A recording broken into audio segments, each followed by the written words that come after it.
Nancy DeMoss Wolgemuth se deparou com uma citação poderosa de Charles Haddon Spurgeon sobre o serviço. Ele disse: "Não sonho que o caminho para o céu é pela colina da honra. Ele serpenteia pelo vale da humilhação." Este é o Aviva Nossos Corações, com Nancy DeMoss Wolgemuth, na voz de Renata Santos. Nos últimos 3 dias, Nancy tem nos ajudado a reprogramar nossa mente em relação ao que significa a verdadeira importância segundo o Evangelho de Cristo, o que tem trazido convicção aos nossos corações com relação a servir os outros e colocar as necessidades dos outros antes das nossas. Se você perdeu algum episódio desta série, poderá acessar as gravações anteriores no nosso site www.avivanossoscoracóis.com. Este é um tópico que todo cristão precisa considerar. Hoje conversaremos com algumas amigas que acompanharam esta série conosco. As queridas Holly Aleph e Kim Wagner vão bater um papo com Nancy sobre como podemos colocar em prática esse conceito de servir com a mente de Jesus no dia a dia. Por 3 dias, estudamos sobre a vida de Jesus, que se tornou servo e se dispôs a servir a todos. Enquanto estamos servindo, Kim levanta uma pergunta importante. Estamos servindo com motivos puros? Sabe, é uma coisa boa servir. Nos envolvemos em boas ações para atender às necessidades urgentes e sermos frutíferas no ministério. Mas de boa, eu constantemente preciso avaliar meus motivos. Por que estou fazendo o que estou fazendo? Estou fazendo isso para que alguém me aplauda? Acabou de vir à mente uma ilustração engraçada, mas é o cerne da questão. Eu faço um estudo bíblico na quarta-feira à noite, com estudantes universitários e do ensino médio. Comecei algo que acho que vai ter que continuar. Era o aniversário de um dos alunos naquela quarta-feira, então fiz um bolo de aniversário caseiro para ele e levei. Bem, agora tenho que fazer isso toda vez que um dos alunos faz aniversário. Foi engraçado. Na quarta-feira seguinte, eu fiz um bolo. Na verdade, 2 alunos estavam fazendo aniversário. O bolo tinha os nomes deles e tudo mais. Ao longo do dia, eu me perguntava: estou fazendo isso verdadeiramente por amor ou é porque sei que eles esperam isso? Eu estava avaliando o meu motivo. Então, chegamos lá e paramos na casa onde temos o estudo bíblico. Estava com uma amiga. Ela pulou do carro para pegar o bolo e levá-lo. E eu disse: Jen, é melhor que eu leve o bolo porque quero que eles saibam que fiz esse bolo para eles. Eu estava brincando com ela em como eu disse isso, mas foi porque durante todo o dia eu estava avaliando meus motivos. Por que estou fazendo o que estou fazendo? Acho que, até mesmo como mães, precisamos refletir. Precisamos servir nossas famílias. Porém, não servir nossas famílias para que a mãe que está me observando me dê tapinhas nas costas ou para que meu marido me elogie. Mas uma pureza de coração, onde realmente tudo que fizermos seja feito para o Senhor, como um ato de adoração a Ele e amor aos outros. Amor aos outros para que sejam atraídos para Cristo e não para me elogiar. Bem, acho que a verdade para a maioria de nós é que ficamos bem cansadas de servir. Acredito que muitas mães estão em um momento da vida que estão servindo o tempo todo ou talvez como funcionárias em determinadas responsabilidades de trabalho sempre servindo. Falei nesta série sobre, às vezes, ressentir as demandas do que Deus me chamou para fazer. Mas qualquer posição pode ter isso porque, em qualquer chamado na vida, há coisas que não são glamurosas. Há momentos que queremos dizer: chega, eu estou cansada de servir, eu quero que alguém me sirva. Você está constantemente cozinhando para os seus filhos, garantindo que suas necessidades sejam atendidas, se certificando que tenham roupas e que seus trabalhos escolares sejam feitos, sem mencionar as formas emocionais e espirituais que servimos. Acho que todas nós, em algum momento, falamos: acho que eu gostaria de ser servida por um tempo. Depois vem o ressentimento quando não somos servidas, quando os outros não são tão sensíveis às nossas necessidades como esperam que sejamos o tempo todo às necessidades deles.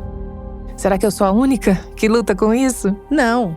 Tenho uma querida amiga que está na fase do ninho vazio, a qual eu não estou nem perto de chegar e provavelmente nunca passarei por isso, porque ainda tenho filhos pequenos em casa, ao mesmo tempo que tenho netos chegando. Além disso, sou cuidadora da minha mãe. Portanto, minhas chances de ter ninho vazio são bastante pequenas, e é algo sobre o qual tive que lutar com o Senhor nesta fase da minha vida.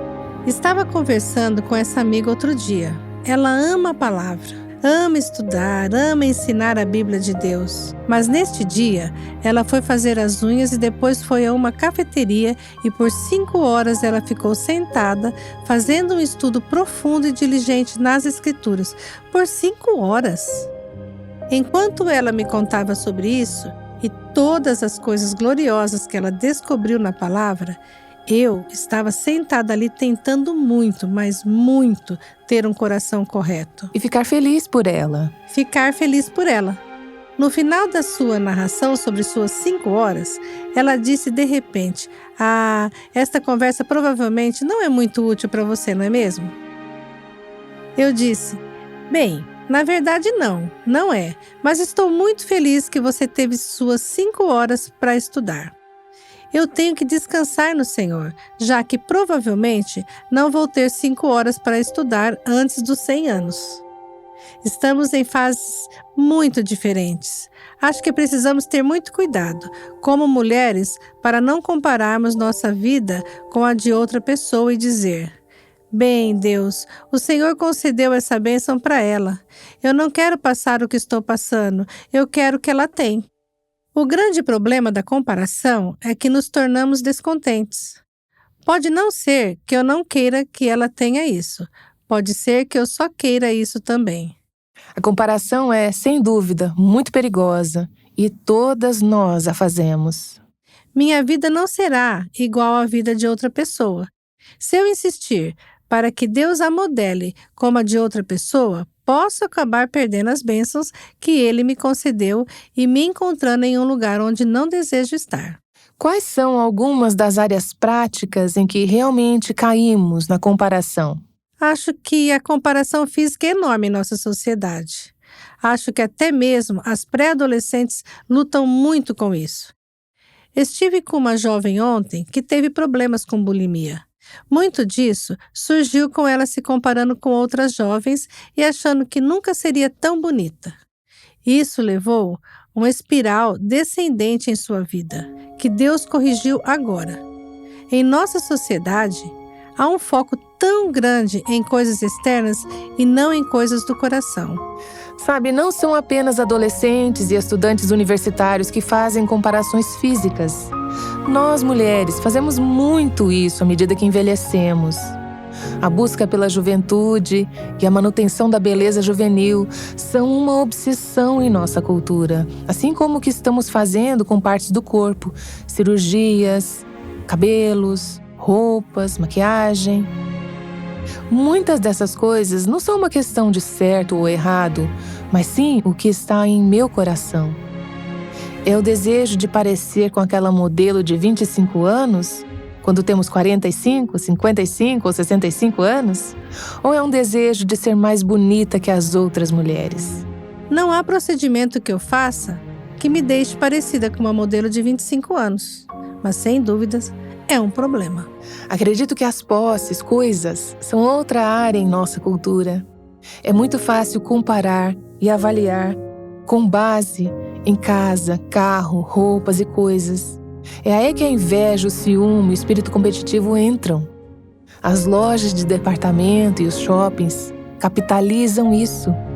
Eles ganham dinheiro com as pessoas comprando e ficando descontentes com o que têm e querendo ter mais, querendo se destacar ou não se destacar de maneiras erradas. Outra área de comparação é nos relacionamentos, no casamento. Nos relacionamentos matrimoniais, a competição que ocorre não é necessariamente uma comparação física entre si, mas é uma competição entre o marido e a esposa que pode ocorrer. Acho que o movimento feminista em si foi, em parte, uma competição entre mulheres querendo e invejando os homens e o que eles tinham, querendo trocar de lugares. A batalha dos sexos é uma expressão de quem é o maior. E promover o conceito de que meu papel é menor que o seu. E agora estou descontente com o papel que Deus me deu, que talvez nos anos 50 fosse satisfatório, mas de repente, nos anos 70, não era mais suficiente para as mulheres. Tinha que haver algo mais, ou não poderíamos ficar contentes. Há algo muito envolvente sobre a liderança humilde e serva. Na última sessão, falei sobre o comandante George Washington. Alguém da nossa equipe de produção disse para mim depois dessa sessão: gostaria de saber mais sobre George Washington depois de ouvir você contar essa história. Não sei muito sobre ele, mas pensei, quando ouvi essa história, que é o tipo de homem que eu gostaria de seguir. Há algo muito envolvente sobre a liderança humilde e serva. Claro, temos um exemplo incrível em Cristo. Temos um exemplo ruim nos discípulos, mas um ótimo exemplo em Cristo. Quando falamos sobre liderança humilde e serva, quem foram algumas das pessoas que inspiraram você, que podem ou não ser conhecidas? Pessoas que você viu servir dessa maneira e faz seu coração dizer: eu seguiria essa pessoa até o fim do mundo. Ou você encontrou um exemplo envolvente? Alguém vem à mente? Vou lhe dizer quem vem à minha mente. É uma mulher mais velha em nossa igreja chamada Kathleen. Há 3 anos, ela lidera um grupo de estudo de meninas de 11 e 12 anos nas noites de quarta-feira. Ela usa métodos que provavelmente foram usados nos anos 40. Se alguém tivesse dito para mim: você poderia usar um quadro de feltro para ensinar meninas de 11 e 12 anos, eu teria dito: você está louco. Mas sabe de uma coisa? Elas aprenderam escrituras incríveis de Gênesis ao Apocalipse. Elas tiveram a Noite dos Pais outro dia, e ela fez 131 perguntas para aquelas meninas a partir das escrituras, tudo, desde a criação até o julgamento final do trono branco, e elas sabiam as respostas para aquelas perguntas. A senhora Kathleen é uma serva, e ela é uma líder serva. Kathleen teve câncer por mais de 20 anos. Ela passou por inúmeras rodadas de quimioterapia. Ela nunca está sem dor e nunca se sente bem. Ela teria todo o direito de ser servida. A maioria de nós, em sua posição, fisicamente, esperaria que alguém a servisse. Não nos esforçaríamos para fazer o que ela tem feito. Que grande impacto isso está causando na vida daquelas meninas!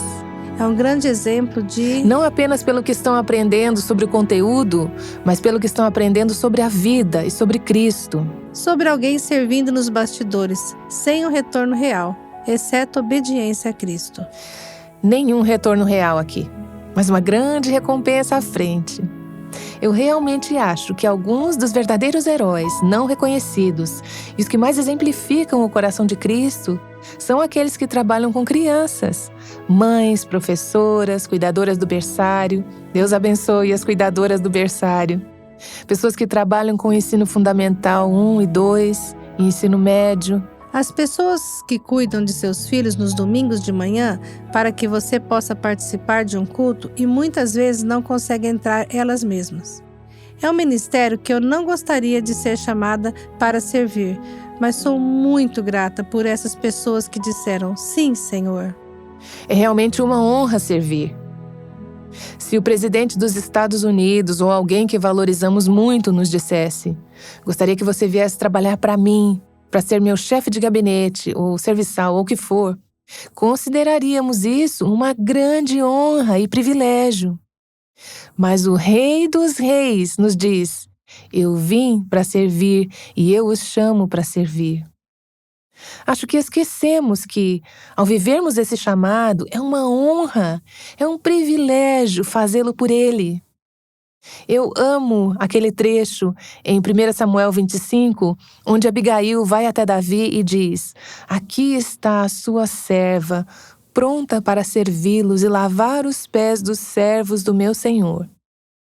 Todas nós adoraríamos lavar os pés de Jesus e ficaríamos felizes em fazer isso, mas ela disse: quero lavar os pés dos teus servos.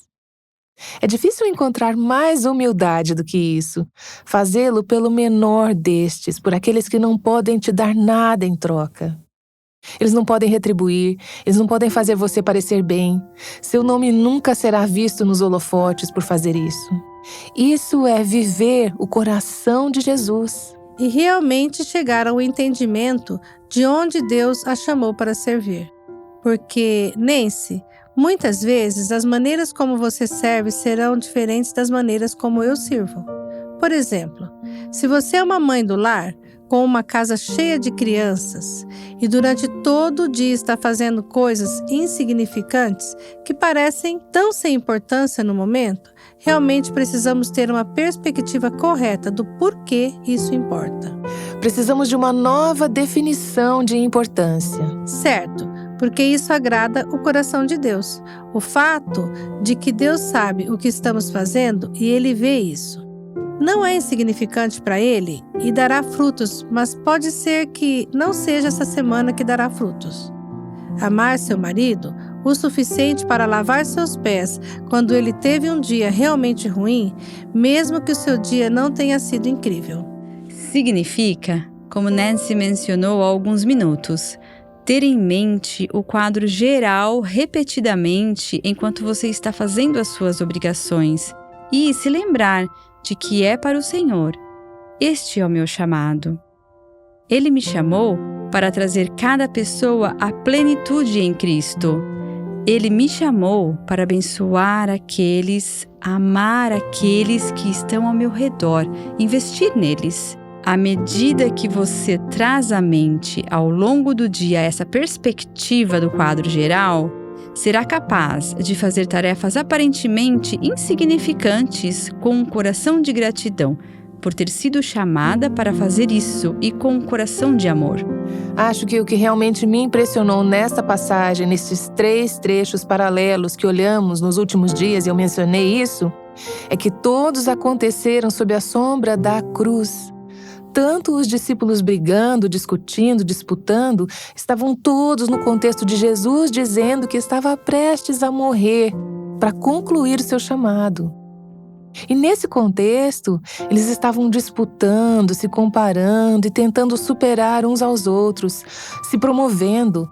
Essas coisas são inapropriadas a qualquer momento, mas fazê-las nesse momento, que mudaria a história do mundo, em que o Salvador está prestes a dar a sua vida por nós, é simplesmente horrível. Vivemos nossas vidas sob a sombra da cruz. Quando estamos nos esforçando, manipulando, tentando superar e nos comparando, estamos fazendo isso sob a sombra do que Cristo fez por nós. O exemplo de Cristo é um contraste enorme com isso. Mas ele diz que, apesar da nossa insensatez, nosso orgulho, nossa arrogância, nossa insensibilidade, nosso egoísmo, eu não vim para ser servido, mas vim para servir e dar minha vida em resgate de muitos. Então ele ilustra isso para nós na cruz de uma forma perfeita.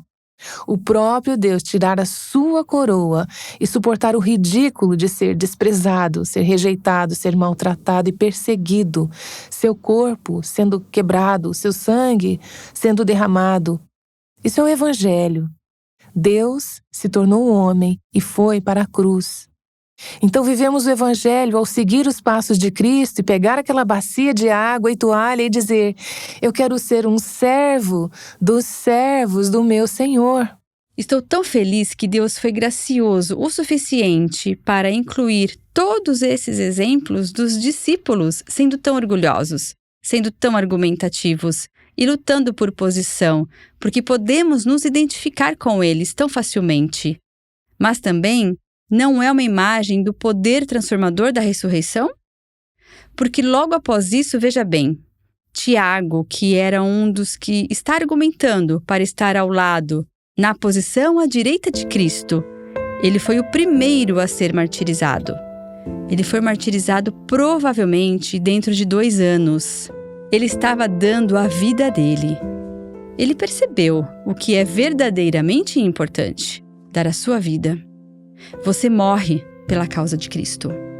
Então, ver esses homens como homens comuns, lutando por poder, orgulhosos, arrogantes, briguentos, e então, em questão de tempo, que apologética para a ressurreição, o poder do Espírito Santo, a verdade do Evangelho, e que esperança para nós que podemos ser transformadas e mudadas.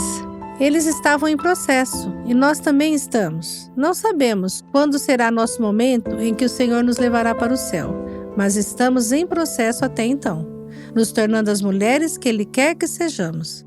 Quer estejamos casadas ou solteiras, idosas ou jovens. Se ainda estamos respirando, estamos em processo e Deus ainda deseja nos fazer as servas que Ele quer que sejamos. Quero encerrar compartilhando uma citação de Charles Spurgeon, que encontrei enquanto estudava esses trechos. Ele realmente resume o que temos falado nesses dias. Ele disse: "Não sonhe que o caminho para o céu é pela colina da honra. Ele serpenteia o vale da humilhação.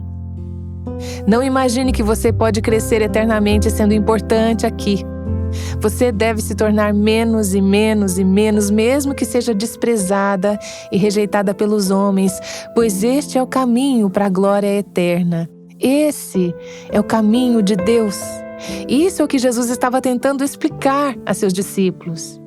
Ele não estava tentando diminuí-los ou a nós. Ele está dizendo: eu quero exaltá-las. Eu quero que você seja verdadeiramente importante. Eu quero que você seja bem-sucedida. Mas aqui está o caminho.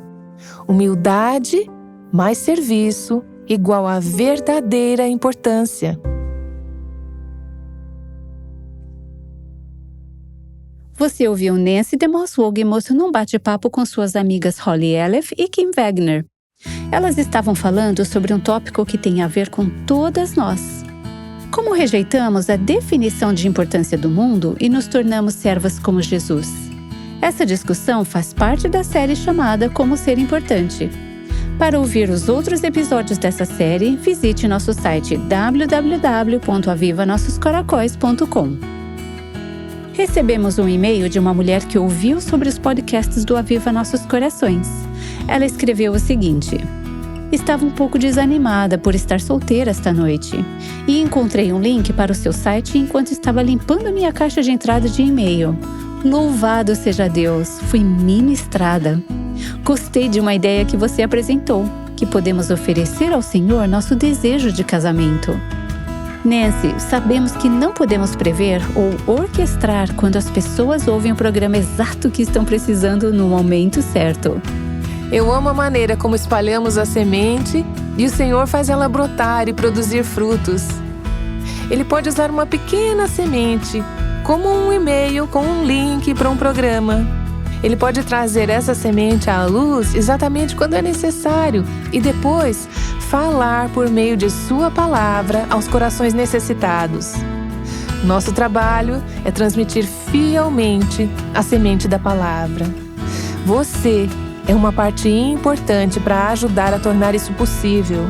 O Aviva Nossos Corações não poderia falar a verdade que liberta as mulheres sem o apoio de nossas ouvintes. Sim, espero que você adore ao Senhor, sirva-o e compartilhe a alegria do Senhor na sua igreja. Gostaríamos de lembrar você sobre o desafio de 30 dias de oração por um filho pródigo que inicia na segunda-feira. Todas nós conhecemos alguém que se afastou dos caminhos de Deus, que é um filho pródigo. Pode ser nosso próprio filho, filha, um parente ou um amigo. No início de junho, começaremos o desafio de 30 dias de oração pelos filhos pródigos. Não deixe de participar deste desafio. Clique no link no final dessa transcrição para ingressar no grupo do WhatsApp do Aviva Nossos Corações e receber o conteúdo guiado para te inspirar a orar por essa pessoa. Quem já lidou com reformas de casa sabe que nem sempre é um processo simples, fácil ou rápido, mas no final nos traz muita alegria. Amanhã encerraremos a semana com um episódio único que fala sobre a reforma que Deus realiza em nossas vidas. Aguardamos você aqui no Aviva Nossos Corações. O Aviva Nossos Corações é um ministério em língua portuguesa do Revive Our Hearts, com Nancy DeMoss Wogemuth, chamando as mulheres à liberdade, à plenitude e à abundância em Cristo.